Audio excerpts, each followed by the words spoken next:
Hello and welcome to Please Don't Eat the Sage, a podcast dedicated to demystifying mysticism. This season we're discussing magic, rituals, and witches, and talking with a new enchanting guest every other Tuesday.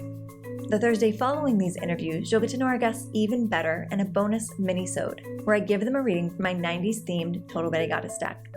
Like all of our interviews this season, today's offering also has a video companion available in the links below. Today's guest is author and third-generation witch, Lisa Lister. And now, on with the show. And we are going to cut to that card reading now. That's what I'm here for.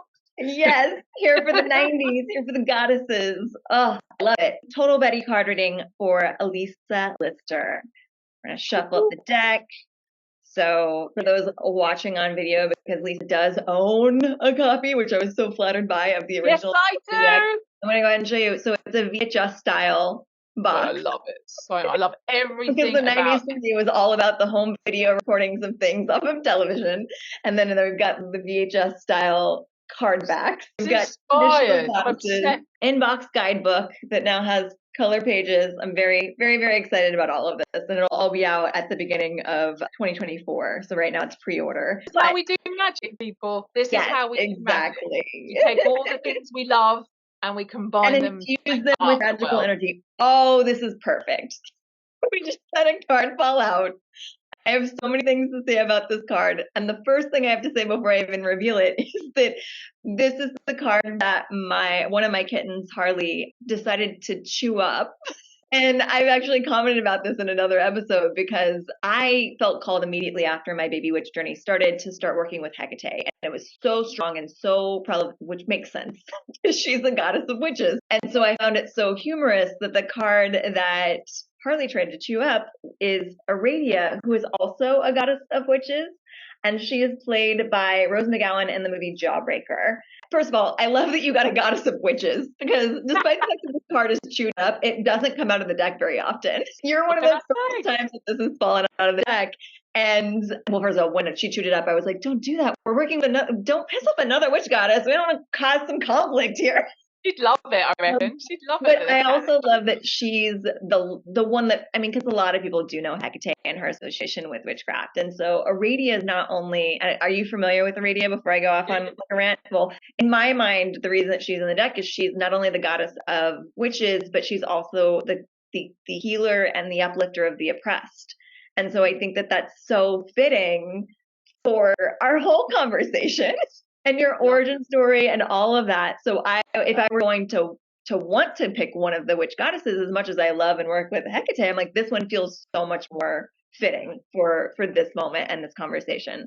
So my read on this is like, just keep doing what you're doing because you're already doing it. And again, I want to plug your Patreon because especially over on your Patreon, you do such a good job of holding space for the chaotic times that we live in and being honest about your emotions and also like sharing practices that can help with that. And I think that is this uplifting of anyone that's feeling oppressed with magic and witchcraft. So thank you so much for all you do in that area. But for the more frivolous point of the conversation, are you familiar with movie Jawbreaker? I'm not, Oh my goodness. I love it. I'm going to teach you something. I know Rose McGowan, but I don't know everything. Bring it. So Jawbreaker, I highly recommend it. It is a colorful, crazy romp in the theme of like other 90s movies like Romy and Michelle or Clueless, but like with like a darker edge to it because it's essentially about a group of girlfriends and Rose McGowan's kind of like the head bitch in charge. And her and two of the friends in the group kidnap the fourth friend in the group for her birthday. And they stage this whole like really creepy kidnapping where they put on masks and they go in and they take her out and they shove a jawbreaker in her mouth and they put a tape on it and they shove her in the trunk. And they're going to take her to brunch. It's going to be so much fun. And this isn't too much of a spoiler because it's like the first 5 minutes in the movie. They pop the trunk when they get to brunch and they realize that the jawbreaker has now slipped down her throat and she's choked on it and she's died. So the rest that's so funny. The movie is them covering up this accidental murder, and the plotline kind of goes off into the main relationships, which is that there's like an unpopular girl at school that gets wind that this has happened, and so in order to keep her from ratting them out, they bribe her by making her popular. And so it's just like I'm so excited for you to be able to see this movie because I can't wait. everything that you could possibly love about 90s movies, because it's like, again, and it's like that colorful, like, I don't think Mona May did the fashion, but like Mona May did, I think she did Romeo and Michelle and Clueless. She did the fashion design in that, but it's very much in that vein, and that everything's candy colored and like very cutesy, and it's beautiful, like candy for the eyes. But again, it's so dark. Love it. I love that combination, but that's what's so good, right? Is this dark and this light. This is everything about it. We've been talking about this the whole time, of not being afraid of the shadow and being able to bring it into the light for your magical practices. So. I love that. You were laughing. You're like that. Yeah. And then she died. And then you're literally laughing. And I'm like, this is it. That's pure Hecate humor. Like that's Scorpio energy to be comfortable with talking about. Dark. This is dark humor over here. Like I'm with you. This is funny. I'm here for this movie. Yeah. I mean, I honestly think that the whole, and maybe that is the Scorpio energy in my chart, but like the whole human experience is hilarious. Like, and honestly, we do need to start laughing a little bit, because it is dark, but we have to find the light. We have to and I think that helps when you start to associate more with sort of like a spiritual realm, because you realize that yes, your body is important, you want to connect to it, but ultimately it's a temporary state. Right. And then it just becomes sometimes inappropriately humorous. It's the humor, and that's what the romance going wrong. And that's why the romance is so important too, because we've got we're in this body for such a short time. Yes. Figure it out. And figure it out, and also make it like the best little summer love that you've ever had. I love that. Make this life the best summer love you ever had. Love it. Best thing ever.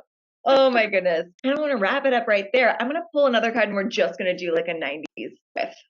We'll see if Cruel Intentions. Oh, yeah. Okay. Yeah. Yeah. And then let's see if we get anything. Oh, well, this one's a good one. Oh, Wednesday Addams from the Addams little Wednesday Addams. I mean, she's so witchy. You've gone for we got 3 witches there, right? So we've got basic. What was the other one that I pulled? Yeah, we've got very witchy energy. So Peel, Catherine from Cool Intentions is Peel, so the goddess of like volcanic goddess in Hawaii. So very much comfortable with like the dark side and like going into that depth and the anger and not being afraid of your own emotions. And then Ariane, played by Wednesday Addams, would be like so perfect, because it's like the initiator into like from girlhood into womanhood, which also can get a little bit dark. It's like, and that's part of the reason I love this one. I always compare it to the discomfort of puberty. Yeah, that makes so like, yes, we're having, because if you look at it as like, oh, she's the initiation into womanhood, that sounds lovely. But when you think about what her initiation into womanhood felt like, for most of us, that was very gnarly. Yeah, so then you can be like, oh, okay, now I get why like moody, sullen Wednesday Addams is not the archetype for this card. Love it. Gorgeous choices. I mean, I almost want to like riff on the 90s with you, because I mean, you had like a whole life is like, what you heard about 90s boy bands? Is that? Oh my goodness.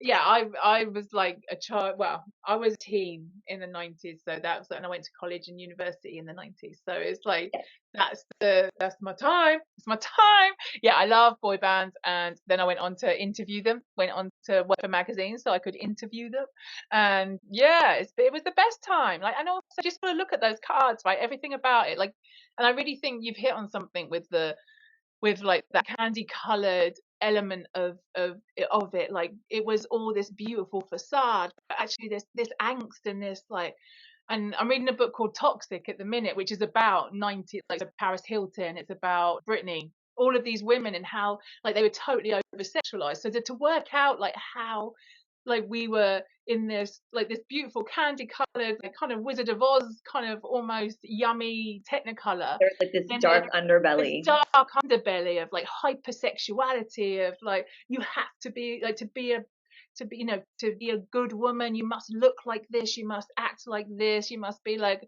the Virgin and the whore. It's like the Madonna and the Virgin complex. All of that's unfolding underneath that. So it's like this underbelly, and then this like like on top of it, and And like alter a 90s boy band soundtrack is technically how my Yeah. 90s rolled out. So Yeah. And I mean, again, that goes right along with our topics of like being okay with like the light and the shadow, but also recognizing that the light can't be there to be covering up the shadow. And I think that's absolutely. the important lesson of that is like, because for me, I'm like, well, yeah, of course there was dark stuff going on underneath that. But at the same, I feel like sometimes we get so triggered by that because it feels surprising. And A it's lot like, of if people we are so accept it, surprised. if we That's the accept that truth. where there is light, there is darkness, then none of that becomes surprising. And then the goal is to bring the darkness into the light in the moment rather than having these like epiphanies looking back on things. So maybe that's the lesson and the goal for this section of the I podcast love is it. to, if you want to embrace some of that scorpionic energy or embrace the energy even of like the 90s jawbreaker theme that we have going on here, you want to take the things that feel dark and in the shadow and bring them into the light now, not like down the line when it's some like tell-all book that's going to reveal what was really going on. Do it now and examine it and be able to get comfortable with that, and that's how you create Is it with the alchemy. color? You and I are both like we both love color. We both wear black. Mhm. You know, we both love because both are present within our being because we can hold both. And I think that's the part of witchcraft that is so important to me when we remember all this is like we have the capacity and we should be able to hold more than one possibility at the same time. So we experience these cyclical natures so that we know death, we know light, we know life, and we enjoy every bit of all of it, and we hold every bit of it, and we recognize the horror and the terror of life, and we recognize this wonderment and color and possibility all at the same time. Yeah. Yeah. Lovely. Thank you so much for being here. Where would you like some people to go if they want to find out more about you? Like, what's your preferred methods? I'm on Instagram at Sassy Lisa Lister. I have a website, thesassyshe.com. I have a Patreon, which is called the She Power Collective. It's a beautiful online space where we all gather and we're in process and progress together. And Yes. that's on Patreon. And I'm a member of that, and I highly recommend it. So those will be linked below if you're listening to this episode. Thank you so much for being here, Lisa, and have a lovely magical Scorpio season. Yes, my season. This episode of Please Don't Eat the Sage was brought to you in part by my Patreon members. So I'd like to thank Ashley, Laura, Caitlin, Amanda, and Karen. If you'd like to join their ranks, you can do so over at patreon.com/Michelle Shea. You can also support this podcast by pre-ordering your own copy of the Total Betty Goddess deck, or head over to Apple Podcasts and leave us a 5-star review.